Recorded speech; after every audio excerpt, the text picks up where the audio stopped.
কোনোদিনও শুনেছো যে একজন জল জ্যান্ত মানুষ হঠাৎ করেই সবার সামনে, সবার মাঝে থেকে উধাও হয়ে গেছে? মানে হঠাৎ করেই তার অস্তিত্ব গোটা পৃথিবী থেকে মুছে গেছে। শুনেছো কোনোদিন এরকম হয়? আজ এমনই একটি ঘটনা। নমস্কার বাঙালি, আমারও আপনার কিছু সত্য ভৌতিক ঘটনা দিয়ে সাজানো আমাদের বিশেষ নিবেদন প্রেত জনি। আর বাইরে যে পরিমাণে গরম পড়েছে, মানে জাস্ট থাকা যাচ্ছে না। মানে জানি না পরবর্তীকালে আরও কত বেশি যে পড়বে তার ঠিক নেই। প্রায় আমাদেরই এখানে প্রায় এখন 40-এর কাছাকাছি চলছে। আর তোমাদের সবাইকে বলছি, যারা যারা বাইরে এই রোদ্দুরের মধ্যে কাজ করো, দুপুরবেলা কাজ করো, তাদেরকে সবাইকে বলছি প্লিজ বেশি বেশি করে জলটা খাও আর ওআরএস জাতীয় কিছু পান করো, যাতে শরীরে আর কি মানে ব্যালেন্সটা সম্পূর্ণ ভালো থাকে। আর খুব দরকার না পড়লে কিন্তু এই দুপুর টাইমটায় কেউ বেরিও না। এই মানে 10টা থেকে আর কি 4টে-5টার মধ্যে কেউ বেরিও না বাড়ি থেকে। শরীরের পক্ষে প্রচণ্ড খারাপ। আর জানি না পরবর্তীকালে গরম কত পড়বে, গরমে যে ঝলসে যাচ্ছি। যাই হোক, আজকের ঘটনা পাঠিয়েছেন গৌতমী মজুমদার। নমস্কার রাজদা, আমি পলাশপুকুরের গৌতমী। রাজদা, তুমি হয়তো বিশ্বাস করবে না, গত মাসে তোমার চ্যানেলটা যখন খুঁজে পাচ্ছিলাম না, সত্যি প্রচণ্ড ভয় পেয়ে গিয়েছিলাম। প্রথমত, আমি আর আমার ঠাকুমা প্রতিনিয়ত নিয়ম করে তোমার প্রত্যেকটা ঘটনা আমরা শুনি। আর এই 1 মাসে কোনো ঘটনা না শুনতে পেয়ে আমার ঠাকুমা প্রায় আমাকে বকাঝকা দিয়ে শেষ করে দিয়েছে। উনি ভেবেছিল যে আমি ইচ্ছা করেই হয়তো করেছি। প্লিজ যদি সম্ভব হয় আমার ঠাকুমাকে একটু হ্যালো বলে দিও, আর আমার ঠাকুমা এতে খুশি হবে। এবার আর সময় নষ্ট করছি না, সোজা ঘটনায় আসছি। Thank you so much Gautami, আর ধন্যবাদ ঠাকুমা আমাদের প্রত্যেকটা ঘটনা এমনভাবে প্রতিনিয়ত নিয়ম করে শোনার জন্য। খুব ভালো লাগলো এরকমভাবে তুমি আমাদের সাথে আছো, আমাকে সাপোর্ট করছো, আশীর্বাদ করছো।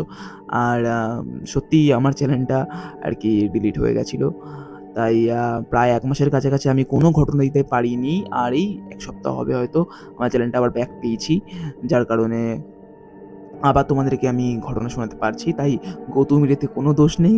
ঘটনা এলে সত্যিই গৌতমী তোমাকে শোনাবে। ধন্যবাদ, এরকমভাবেই আমাকে আশীর্বাদ করো, আরও পাশে থাকো।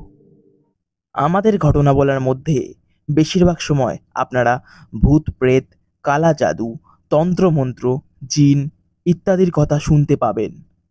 আমাদের পরিবারের কোনো সদস্য অ্যানিমেস অথবা কুসংস্কারকে প্রশ্রয় দেয় না, তথা একজন গল্পপ্রেমী হিসেবেই ঘটনাগুলিকে শুনবেন।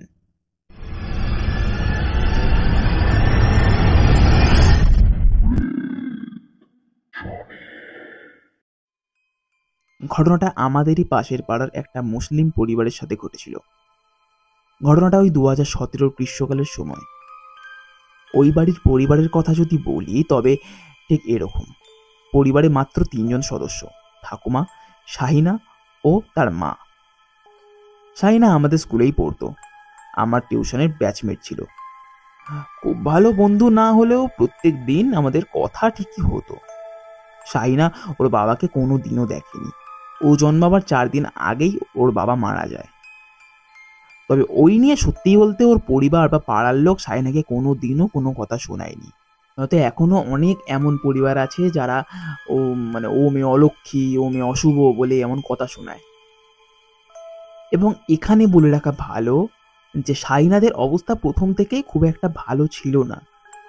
তবে ওর বাবা মারা যাবার 2 বছর আগে হঠাৎ করেই ওরা যেন ভীষণ বড় লোক হতে শুরু করে। এই নিয়ে পাড়ার লোকেরা অনেক আজে বাজে কথা বলেছিল, যে হয়তো ওর বাবা কোনো 2 নম্বরই কারবার করছে, তাই হঠাৎ করে এখন এরকম বড় লোক হয়ে গেল।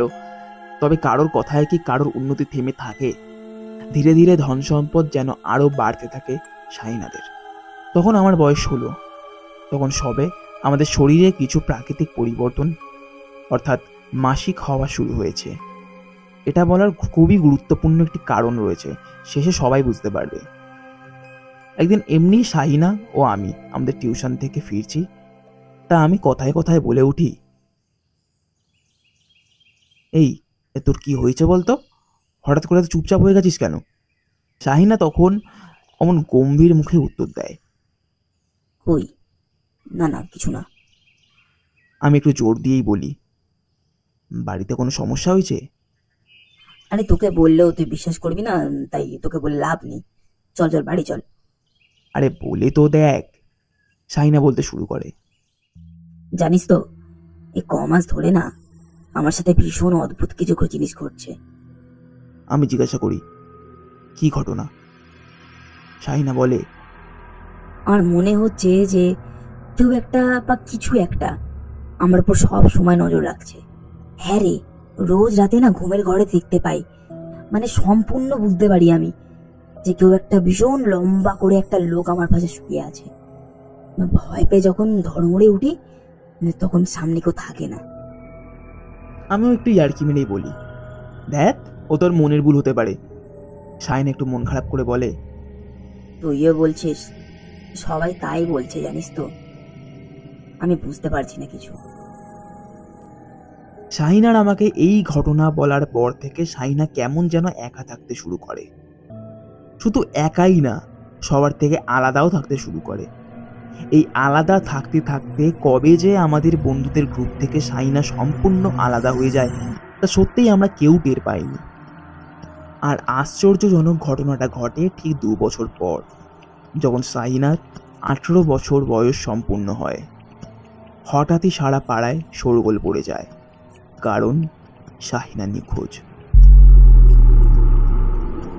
দেখো, শাহিনা নিখোঁজ এটা কিন্তু আশ্চর্যজনক কিছুই নয়। সে অনেকেই ভাবতে পারে যে তার কোনো প্রেমিকা ছিল, তার সঙ্গে পালিয়ে গেছে, এমন অনেক কথা। হ্যাঁ, তবে আশ্চর্যজনক ঘটনাটা হলো সকালে। সকালে যখন শাহিনার মা শাহিনাকে ডাকতে যায় তার ঘরে। হ্যাঁ, অবশ্য এটা বলতে হবে যে শাহিনা নিখোঁজ হওয়ার আগের দিন রাতে শাহিনার ঘর থেকে নাকি ভীষণ আওয়াজ হচ্ছিল। শাহিনার মা জিজ্ঞাসা করলে নাকি বন্ধ ঘর থেকে শাহিনা উত্তর দেয় যে সে নাকি আরশোলা দেখে ভয় পেয়েছিল, তাই সে চিৎকার করেছিল। তবে সকালে অনেক করে ডাকার পর শাহিনা দরজা খোলে না, আর দরজাও নাকি ভিতর দিয়েই বন্ধ ছিল। অনেক চেষ্টায় যখন দরজা ভেঙে ঘরে ঢোকা হলো, সেখানে শুধুমাত্র শাহিনার পরনে জামা কাপড় ছাড়া সেখানে আর কিছুই ছিল না, যেই জামা কাপড় শাহিনা আগের দিন রাতের বেলা পরেছিল। তবে শাহিনা গেল কই? একটি সম্পূর্ণ বন্ধ ঘর থেকে একটা জলজ্যান্ত মেয়ে উধাও হয়ে গেল, তাও কি সম্ভব? অনেক পুলিশ কাচারি করা হয়, তবে শাহিনার কোনো অস্তিত্বই পাওয়া যায় না। এরই মধ্যে শাহিনার বাড়িতে কিছু অদ্ভুত ঘটনা ঘটতে থাকে। যেমন রাতের বেলা নাকি শাহিনার মা কোনো এক লম্বা আকৃতির অবয়বকে প্রত্যেক দিন দেখতে পায়। মাঝে মাঝে শাহিনার কান্নার আওয়াজও পেত, তবে কোথা থেকে পেত তা শাহিনার মা নাকি বুঝতে পারতো না। সারাক্ষণ কেমন যেন তামাক পাতার গন্ধ ভরে থাকতো সম্পূর্ণ ঘরে। এরপর শাহিনার মা আমাদেরই এখানকার একজন মৌলভী সাহেবকে খবর দেন, এবং তিনি এসে যা বললেন তা সত্যি সাধারণ মানুষের বুদ্ধির একদমই ওপারে। তিনি বললেন, শাহিনার আম্মু, তোমার মেয়ে আর কখনোই ফেরত আসতে পারবে না।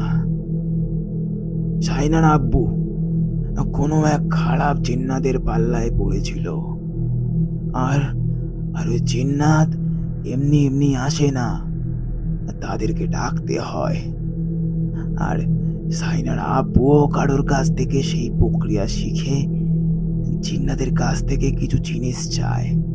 ধন দৌলত তোমাদের কাছে যা যা এখন আছে, এই হলো সেই তফা।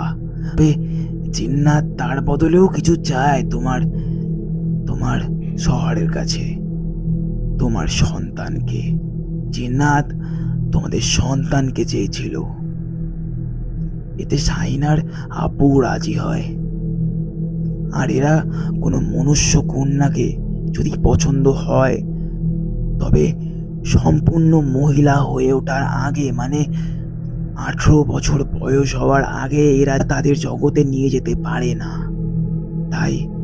তাই শাহিনার 18 বছর হওয়ার পরই তাকে নিয়ে যায় তাদের জগতে।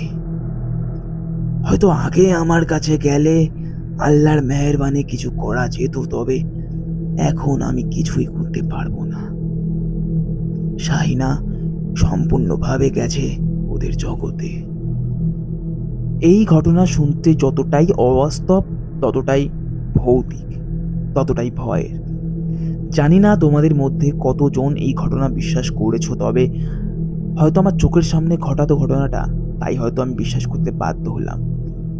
তবে একটা কথা ভেবে দেখো তো, একটা জলজ্যান্ত মানুষ যদি তোমাদের ঘর থেকে হঠাৎ করে কোনোদিন উধাও হয়ে যায়, আর কেউ যদি এসে বলে যে কোনো জিন্নাত তাকে নিয়ে গেছে, তবে ঠিক তোমাদের রিয়াকশনটা কেমন হবে, তোমাদের অনুভূতিটা কেমন হবে?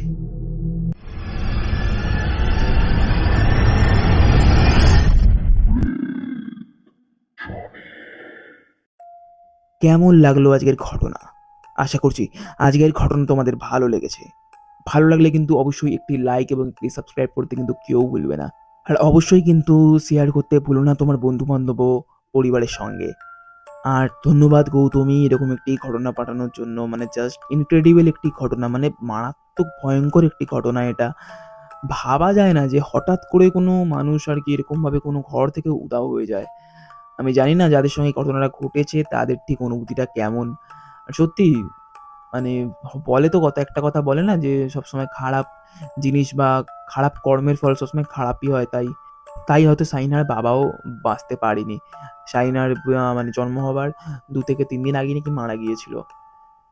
যাই হোক, যারা ভাবে যে এইসব কর্ম করলে তারা ভালো থাকবে, তারা অনেক ধন সম্পদের মালিক হবে, তাদের জন্য হয়তো এই ঘটনাটা অনেক ভালো একটা প্রমাণ যে খারাপ কর্মের ফল সবসময় খারাপই হয়। আর তোমরাও আমাদেরকে কিভাবে ঘটনা পাঠাতে পারো, আমাদের ডেসক্রিপশন বক্সে দেওয়া ইমেল আইডি অথবা ফেসবুক আইডিতে তোমরা তোমাদের ঘটনা রেকর্ড করে অথবা লিখে আমাদেরকে পাঠাতে পারো।